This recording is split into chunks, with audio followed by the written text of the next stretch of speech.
Hi friends, നമസ്കാരം. പുതിയ വീഡിയോയിലേക്ക് എല്ലാ സുഹൃത്തുക്കൾക്കും ഒരിക്കൽ കൂടി സ്വാഗതം.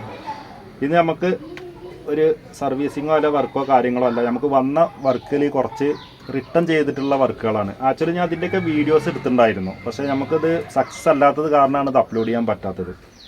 അപ്പോൾ നമുക്കിത് എല്ലാ വീഡിയോസിലും ഞാൻ 100% സക്സസ് ആയി ഓക്കെ എന്ന് പറയും, ലാപ്ടോപ്പ് ആണെങ്കിലും ബോർഡാണെങ്കിലും ഒക്കെ. പക്ഷേ നമുക്ക് എല്ലാ വർക്കും നമുക്ക് സക്സസ് ആയിക്കൊള്ളണമെന്നില്ല.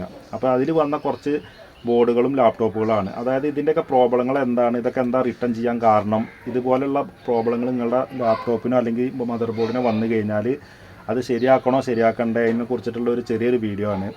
അപ്പോൾ നമുക്ക് ഏതൊക്കെയാണ് എന്തൊക്കെയാണെന്ന് നോക്കാം. അപ്പോൾ ഇതിപ്പോൾ ഞാൻ ഒരു 2 ദിവസം മുന്നേ ഒരു over voltage SMBS over voltage വന്നതിന് ശേഷം ടോട്ടലി ലോസ് ആയിട്ടുള്ളൊരു CPU പരിചയപ്പെടുത്തിയിരുന്നു. അപ്പോഴൊക്കെ ഇത് സർവീസ് ചെയ്ത് കഴിഞ്ഞ് എടുക്കും എന്നുള്ളൊരു പ്രതീക്ഷ എനിക്കുണ്ടായിരുന്നു. ഞാൻ ഗ്രാഫിക്സ് കാർഡ് ഓൾറെഡി കംപ്ലയിൻ്റ് ആയി കഴിഞ്ഞാൽ സർവീസ് ചെയ്ത് എടുക്കാറുണ്ട്. മോസ്ഫെറ്റ് കംപ്ലയിൻ്റ് ആണെങ്കിലും എന്തെങ്കിലുമൊക്കെ കമ്പോണൻറ്റ് പോയതാണെങ്കിൽ നമുക്ക് ശരിയാക്കി എടുക്കാം. പക്ഷേ ഇത് 230 വോൾട്ടാണ് ഇതിലേക്ക് കയറി വന്നിട്ടുള്ളത്. AC വോൾട്ട് കയറി വന്നതിന് ശേഷം ഇതിൻ്റെ മോനി IC അതുപോലെ തന്നെ എല്ലാം ടോട്ടലി ഡെഡാണ്. 4GB അസ്യൂസിൽ വരുന്ന ഗ്രാഫിക്സ് കാർഡാണ്. അതേപോലെ തന്നെ ആ CPU വന്നിട്ടുള്ള ഒരു 310 മദർ ബോർഡാണ്. ഇതിൽ നമുക്ക് ടോട്ടലി ലോസാണിത്. അതായത് പ്രോസസ്സർ പോയിട്ടുണ്ട്, ബോർഡ് പോയി, റാം പോയി. കാരണം 12 വോൾട്ട് സെക്ഷനിൽ നോക്കിക്കഴിഞ്ഞാലും അതിലും ഡയറക്റ്റ് വോൾട്ട് കാണിക്കുകയാണ്, 5 വോൾട്ട് സെക്ഷനിൽ വന്നാലും വോൾട്ട് കാണിക്കണം. ഏതെങ്കിലും ഒരു കമ്പോണൻ്റ് ആണെങ്കിൽ നമുക്കത് മാറ്റിയിട്ട് അതും ക്ലിയർ ആക്കി എടുക്കാം. പക്ഷേ ഇത് ടോട്ടലി വേസ്റ്റാണ്. അപ്പോൾ അങ്ങനെ ഈ ഒരു വർക്ക് നമ്മൾ പുള്ളിക്ക് ഞാൻ ഓൾറെഡി ഞാനൊരു i5 സിസ്റ്റം സെറ്റ് ചെയ്ത് കൊടുത്തിട്ടുണ്ട് കേട്ടോ. അപ്പോൾ ഇത് നമ്മൾ സർവീസ് ചെയ്ത് എടുക്കുകയാണെങ്കിൽ ഓക്കെ ആക്കാമെന്ന് പറഞ്ഞിരുന്നു. പക്ഷേ അത് നമുക്ക് റിട്ടേൺ ചെയ്യാണ്. പ്രോസസ്സർ അടക്കം പോയിട്ടുണ്ട്. അത് കഴിഞ്ഞ് കഴിഞ്ഞാൽ ഇതൊരു A10 സീരീസിൽ വരുന്ന ഒരു AMD ബോർഡാണ്. ഇതിൽ നമുക്ക് ഇതിൻ്റെ പ്രോബ്ലം എന്താണെന്ന് വെച്ച് കഴിഞ്ഞാൽ ഇത് ഓൾറെഡി വർക്കിംഗ് ഡെഡായിട്ടാണ് വന്നിട്ടുണ്ടായിരുന്നത്. അപ്പോൾ ഞാൻ സർവീസ് എടുത്തതിന് ശേഷം ബോർഡ് ഓണായി കഴിഞ്ഞതിന് ശേഷം നമുക്ക് ഈ ബാക്കിൽ വരുന്ന USB പോർട്ട് ഒന്നും വർക്ക് ചെയ്യില്ല, LAN പോർട്ട് വർക്ക് ചെയ്യില്ല, ഓഡിയോ പോർട്ട് വർക്ക് ചെയ്യില്ല. PS2 പോർട്ട് വർക്ക് ചെയ്യുന്നുണ്ട്, VGA പോർട്ട് വർക്ക് ചെയ്യുന്നുണ്ട്, അതുപോലെ തന്നെ ഫ്രണ്ട് USB പോർട്ട് വർക്ക് ചെയ്യുന്നുണ്ട്. 3.0 വരുന്ന USB പോർട്ട് ഉണ്ട്, അതും വർക്ക് ചെയ്യുന്നുണ്ട്.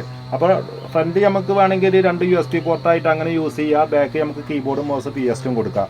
സംഭവം വർക്ക് ചെയ്യുക. പക്ഷേ CMOS ബാറ്ററി എററാണ്, നെറ്റ്വർക്കും എററാണ്. അപ്പോൾ നമുക്കിതൊരു 70% ഉള്ളപ്പോൾ യൂസ് ചെയ്യാൻ പറ്റുക. സാധാരണ നമുക്ക് മൾട്ടിമീഡിയ പർപ്പസിന് കാര്യങ്ങൾക്കൊക്കെ യൂസ് ചെയ്യാം. പുള്ളിക്ക് ഇത് CMOS ബാറ്ററി വർക്ക് ചെയ്യുന്നില്ല, നെറ്റ് വർക്ക് ചെയ്യുന്നില്ല എന്ന് പറഞ്ഞപ്പോൾ പുള്ളി ബോർഡ് റീപ്ലേസ് ചെയ്യാൻ വേണ്ടി പറഞ്ഞിട്ടുണ്ട്. അപ്പോൾ അങ്ങനെയാണ് ഈ ബോർഡിൻ്റെ പ്രോബ്ലം. കാരണം ഇത് നമുക്ക് USB പോർട്ടിലേക്കുള്ള വോൾട്ട് നമ്മൾ മോസ്ഫെറ്റ് മാറ്റിയിട്ട് ഈ ഭാഗത്തേക്കുള്ള 5 വോൾട്ട് കാര്യങ്ങളൊക്കെ ചെക്ക് ചെയ്ത സമയത്ത് ചിപ്സെറ്റിൽ നിന്ന് വരുന്ന ട്രാക്ക് വർക്ക് ചെയ്യുന്നില്ല. അപ്പോൾ ചിപ്സെറ്റ് മാറ്റിയാലുള്ളൂ ഇത് ക്ലിയർ ആവുക. അപ്പോൾ നിങ്ങൾ വിചാരിക്കും ഇത് ചിപ്സെറ്റ് മാറ്റിയാൽ പോരെയെന്ന്. പക്ഷേ ചിപ്സെറ്റ് മാറ്റൽ ഈ ഒരു ബോർഡിനെ അപേക്ഷിച്ചിട്ട് നമുക്കത് അത്രയ്ക്ക് ഒരു പോസിബിൾ അല്ല. അത് കാരണം ഈ ബോർഡ് റിട്ടേൺ ആണ്. പിന്നെ വരുന്നത് H61 മദർ ബോർഡാണ്. H61 ആ ഗ്രീൻ ടൈപ്പ് വരുന്ന മദർ ബോർഡാണ്. ഇത് 2013 വന്ന ബോർഡാണ്. നല്ല പഴക്കമുള്ള ബോർഡാണ്. ഇതിൻ്റെ പ്രോബ്ലം എന്താണെന്ന് വെച്ച് കഴിഞ്ഞാൽ VGA ചില സമയത്ത് ഓഫായി പോകും. വർക്ക് ചെയ്തുകൊണ്ടിരിക്കുന്ന സമയത്ത് VGA ബ്ലാങ്ക് ആയിക്കൊണ്ട് പോകും. അപ്പോൾ നമ്മൾ വിചാരിക്കും ഒരു ഗ്രാഫിക്സ് കാർഡ് വെച്ചിട്ട് യൂസ് ചെയ്യാമെന്ന്. പക്ഷേ അവിടെയും ആ ഒരു പ്രോബ്ലം കാണിക്കുകയാണ്. ഇതും ഈ ചിപ്സെറ്റാണ് പ്രോബ്ലം. ഈ ചിപ്സെറ്റ് പ്രോബ്ലം എന്ന് പറഞ്ഞു കഴിഞ്ഞാൽ 61 മദർ ബോർഡിനെ അപേക്ഷിച്ചിട്ട് നമ്മൾ ചിപ്സെറ്റ് മാറ്റൽ അത്ര പോസിബിൾ അല്ല. കാരണം ഈ ബോർഡ് നമുക്ക് 1 ഇയർ വാറണ്ടിയിൽ നമുക്കൊരു 1300 രൂപയ്ക്ക് ഇപ്പോൾ വാങ്ങിക്കാൻ കിട്ടും. ഈ ഇൻ്റലിൻ്റെ ബോർഡല്ല, ഇപ്പോൾ നമുക്ക് ജബ്രോണിക്സ്, ഫോക്സിന് അങ്ങനെയുള്ള ബോർഡുകളൊക്കെ 61 ബോർഡ് വാങ്ങിക്കാൻ കിട്ടും. അപ്പോൾ അത് വാങ്ങിക്കായിരിക്കും നല്ലത്. ഞാൻ കസ്റ്റമറേത്ത് അതാ പറഞ്ഞത്. പക്ഷേ നിങ്ങൾ ഇതുപോലുള്ള ബോർഡുകളൊക്കെ സർവീസ് സെൻറ്ററിൽ കൊടുത്തു കഴിഞ്ഞാൽ 500 രൂപ കൊടുത്തു കഴിഞ്ഞാൽ അവരിത് മാറ്റിത്തരും. പക്ഷേ അത് നമുക്ക് ലൈഫ് കിട്ടില്ല. അത് ഷോപ്പുകാരും നിങ്ങളടുത്ത് അത് പറയില്ല. നിങ്ങളുടെ ഈ ചിപ്സെറ്റ് മാറ്റി കഴിഞ്ഞാൽ അവരത് 500 രൂപ അത് മാറ്റാനും പിന്നെ സർവീസ് ചാർജ് 300 800 രൂപ അടുത്ത് ഇതുമേ അവർ ക്യാഷ് ഈടാക്കും. അതിൽ കൂടെ എന്തെങ്കിലും ചേർത്തി കഴിഞ്ഞാൽ ഞങ്ങൾക്ക് പുതിയ ബോർഡ് വാങ്ങാം. അതവർ പറയാറില്ല സാധാരണ. അപ്പോൾ ഞാൻ കസ്റ്റമറോട് പറഞ്ഞിട്ടുള്ളത് 61 ബോർഡാണ്. നിങ്ങളൊരു 310 ബോർഡിന് മേലേക്കുള്ള ബോർഡുകൾ മാത്രമാണെങ്കിലുള്ളൂ ചിപ്സെറ്റ് റീബോൾ ചെയ്തിട്ട് വെച്ചിട്ട് കാര്യമുള്ളൂ. അപ്പോൾ ഈ ബോർഡും റിട്ടേൺ ആണ്. അടുത്തത് നമുക്ക് വന്നിട്ടുള്ളത് H81 അസ്യൂസിൻ്റെ മദർ ബോർഡാണ്. ഇത് i5 പ്രോസസ്സർ കാര്യങ്ങളൊക്കെ ഉണ്ട്. ഇതിൻ്റെ പ്രോബ്ലം എന്താണെന്ന് വെച്ച് കഴിഞ്ഞാൽ ഈ കംപ്ലയിൻറ്റ് കണ്ടുപിടിക്കണം എന്നുണ്ടെങ്കിലും ഭയങ്കര റിസ്ക്കാണ്. അത്രയും മൈന്യൂട്ട് പ്രോബ്ലമാണ്. എന്താണെന്ന് വെച്ചാൽ ഇതിൻ്റെ പ്രോബ്ലം എന്താണെന്ന് വെച്ച് കഴിഞ്ഞാൽ നമ്മളൊരു 10-15 മിനിറ്റ് കഴിഞ്ഞ് കഴിഞ്ഞാൽ എന്തെങ്കിലും വർക്ക് ചെയ്തുകൊണ്ടിരിക്കുകയാണെങ്കിൽ സിസ്റ്റം റീസ്റ്റാർട്ട് ആവും. പിന്നെ നമ്മളത് റീബൂട്ടായി ഓണായി വന്നിട്ട് നമ്മൾ ഓൺ ചെയ്ത് വെച്ച് കഴിഞ്ഞാൽ പിന്നെ ഒരു 15-10 മിനിറ്റ് കഴിഞ്ഞാൽ പിന്നെ റീസ്റ്റാർട്ട് ആവും. അപ്പോൾ ഇത് ഈറ്റിംഗ് പ്രോബ്ലം അല്ല. ഈറ്റിംഗ് പ്രോബ്ലം ആണെങ്കിൽ നമുക്ക് ആ റീസ്റ്റാർട്ട് ആയിട്ട് ആ ഓൺ ആകുന്ന സമയത്ത് പിന്നെയും ഒരു മിനിറ്റോ അല്ലെങ്കിൽ അപ്പോൾ തന്നെ ഓഫ് ആകേണ്ടതാണ്. അപ്പോൾ ഈറ്റിംഗ് പ്രോബ്ലം അല്ല. അപ്പോൾ ഞാനിതിൻ്റെ clock IC, main MOSFET, power IC, അതുപോലെ തന്നെ പ്രൊസസ്സർ, അതുപോലെ ബയോസ് കാര്യങ്ങളൊക്കെ ഞാൻ മാറ്റി നോക്കി. അപ്പോഴൊക്കെ സെയിം പ്രോബ്ലം റിപ്പീറ്റ് ചെയ്തുകൊണ്ടേ ഇരിക്കുകയാണ്. അപ്പോൾ ഞാനത് ടോട്ടലി ഞാൻ റിട്ടേൺ ചെയ്തിട്ടില്ല. ഒന്നും കൂടി ട്രേസ് ചെയ്ത് കണ്ടുപിടിക്കാൻ നോക്കും. പക്ഷേ അപൂർവമാണ് ഈ ഒരു കംപ്ലയിൻറ്റ് റെക്ടിഫൈ ചെയ്യൽ.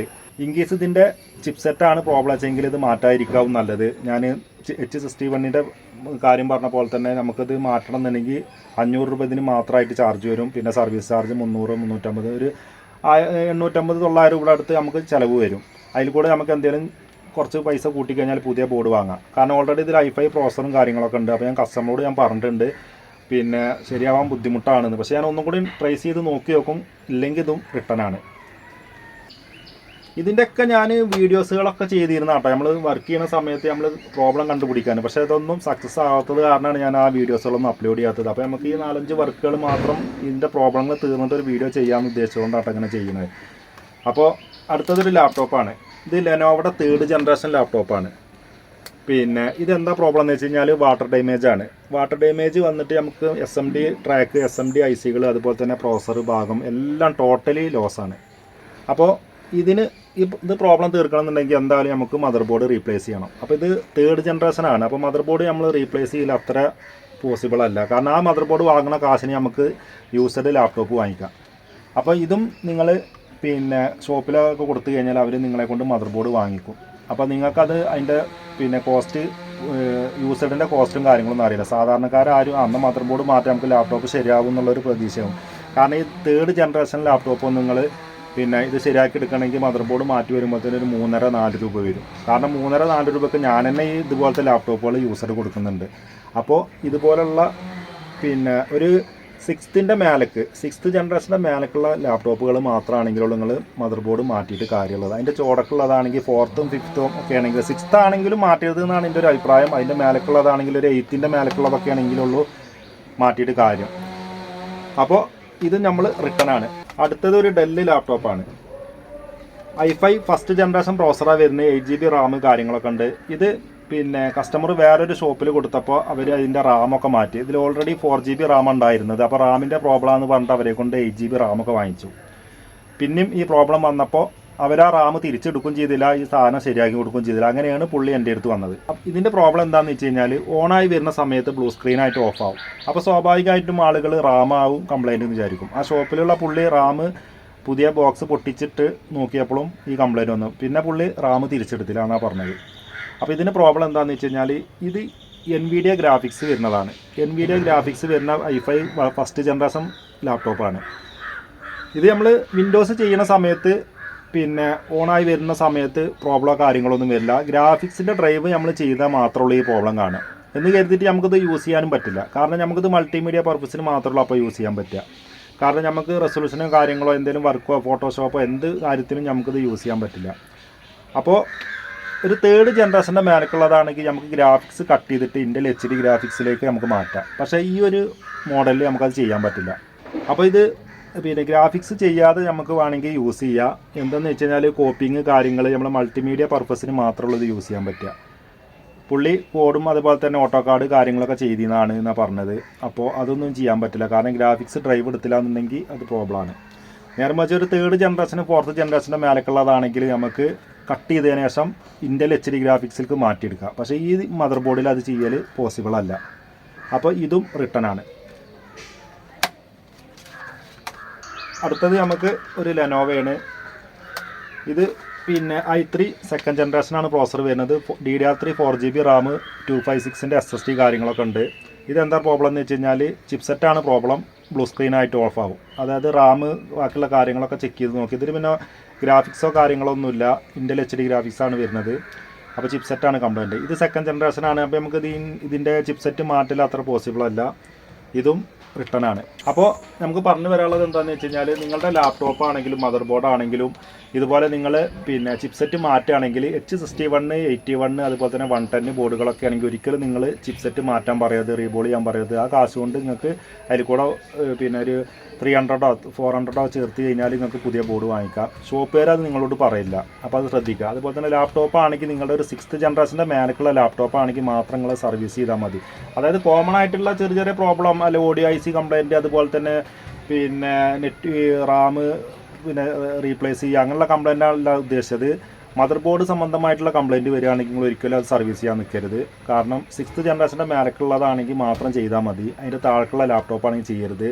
ശ്രദ്ധിക്കുക, നിങ്ങൾ ഞാനീ പറഞ്ഞ കംപ്ലയിൻറ്റുകൾ മാത്രമാണെങ്കിൽ പിന്നെ ഇൻകേസ് നിങ്ങളെ ഓഡിയോ കംപ്ലയിൻറ്റോ അല്ലെങ്കിൽ വേറെ എന്തെങ്കിലും പിന്നെ ഡിസ്പ്ലേയിൽ എന്താ ഗ്രെയിൻസ് വന്നുകൊണ്ട് നിൽക്കുക അങ്ങനെയൊക്കെ ഉള്ള കംപ്ലയിൻറ്റുകളൊക്കെ വരും. അതൊക്കെ നമുക്ക് പിന്നെ കപ്പാസിറ്റർ കംപ്ലയിൻറ്റുകളൊക്കെ വന്നിട്ടുള്ള ചില പ്രോബ്ലങ്ങൾ വരാറുണ്ട്. അതൊക്കെയാണെങ്കിൽ നിങ്ങൾക്ക് ചെയ്യാം. ഞാൻ ഉദ്ദേശിച്ചത് ചിപ്സെറ്റിൻ്റെ കാര്യങ്ങളും അതുപോലെ തന്നെ പിന്നെ മദർ ബോർഡിൽ വരുന്ന മെയിൻ ICകളൊക്കെ മാറ്റേണ്ട ഒരവസ്ഥ വരുന്ന സമയത്ത് നിങ്ങളതൊരിക്കലും ചെയ്യരുത്. അത് 6th ജനറേഷൻ്റെ മേലേക്കുള്ള ലാപ്ടോപ്പുകളാണെങ്കിൽ മാത്രം ചെയ്യുക. അപ്പോൾ അത്രയൊക്കെയുള്ളൂ പറയാനുള്ളത്. അതുപോലെ തന്നെ ഞാൻ എപ്പോഴും പറയാറുള്ളത്, ഇതിപ്പോൾ ഈ ഒരു പിന്നെ സിസ്റ്റമാണ് ഭയങ്കര ലോസായി പോയത്. കാരണം ഇതിൽ വെച്ചിട്ടുണ്ടായിരുന്നത് വെറും 350-400 രൂപയുടെ SMBS കാരണമാണ് ഇത് ടോട്ടലി വേസ്റ്റ് ആകാൻ കാരണം പിന്നെ വെറും 350 രൂപയുടെ ഒരു പവർ സപ്ലൈ നോക്കിയത് കാരണം പുള്ളിക്ക് എത്രത്തോളം ലോസായി എന്നുള്ളത് ഇപ്പോൾ നമുക്ക് ഊഹിച്ചാൽ തന്നെ അറിയാം. കാരണം ഇത് 4GB അസ്യൂസിൻ്റെ പിന്നെ ഗ്രാഫിക്സ് കാർഡാണ്, i5 പിന്നെ 8th ജനറേഷൻ പ്രോസറാണ്, 8GB DDR4 റാമാണ്, പിന്നെ ജിഗാബൈറ്റിൻ്റെ മദർ ബോർഡാണ്. എത്രത്തോളം ചുരുങ്ങിയത് മൂപ്പർക്ക് ഒരു 20 രൂപയുടെ അടുത്ത് ലോസ് ആയിട്ടുണ്ടാകും ഒരു പവർ സപ്ലൈ കാരണം. അപ്പോൾ നിങ്ങളത് പ്രത്യേകം ശ്രദ്ധിക്കുക. ലാപ്ടോപ്പ് ആണെങ്കിൽ നിങ്ങൾ പിന്നെ നിങ്ങളുടെ ലാപ്ടോപ്പിൻ്റെ അഡാപ്റ്റർ പോയി കഴിഞ്ഞാൽ അത്യാവശ്യം കോസ്റ്റ് കൂടിയ ലാപ്ടോപ്പിൻ്റെ അഡാപ്റ്ററിനെ വാങ്ങിക്കുക. ഒറിജിനൽ കിട്ടിയില്ലെങ്കിലും അത്യാവശ്യം നല്ലൊരു പിന്നെ 1000-ൻ്റെ മേലേക്കുള്ള ഒരു അഡാപ്റ്റർ വാങ്ങിക്കുക. കാരണം അഡാപ്റ്ററിൻ്റെ കാര്യത്തിലും ഇതുപോലെ 350-400 രൂപയുടെയൊക്കെ അഡാപ്റ്ററുകൾ വാങ്ങിക്കാൻ കിട്ടും. നിങ്ങളുടെ ചിലപ്പോൾ i5 നല്ല പിന്നെ 7th 8th 10th ഒക്കെ ജനറേഷൻ ലാപ്ടോപ്പുകളാവും. അപ്പോൾ അത് കാരണം നിങ്ങളുടെ ലാപ്ടോപ്പും ഡെഡ് ആവാൻ ചാൻസ് ഉണ്ട്. അപ്പോൾ അതും ശ്രദ്ധിക്കുക. അപ്പോൾ ഞാൻ വീഡിയോ ഇവിടെ വൈൻഡപ്പ് ചെയ്യുകയാണ്. ഇതുപോലത്തുള്ള ടെക്നോളജി വീഡിയോക്കായിട്ട് നിങ്ങൾ ഈ ചാനൽ എന്തായാലും സബ്സ്ക്രൈബ് ചെയ്യുക, ലൈക്ക് ചെയ്യുക, ഷെയർ ചെയ്യുക. അടുത്ത നല്ലൊരു ടെക്നോളജി വീഡിയോ ആയിട്ട് വീണ്ടും വരാം. ബൈ.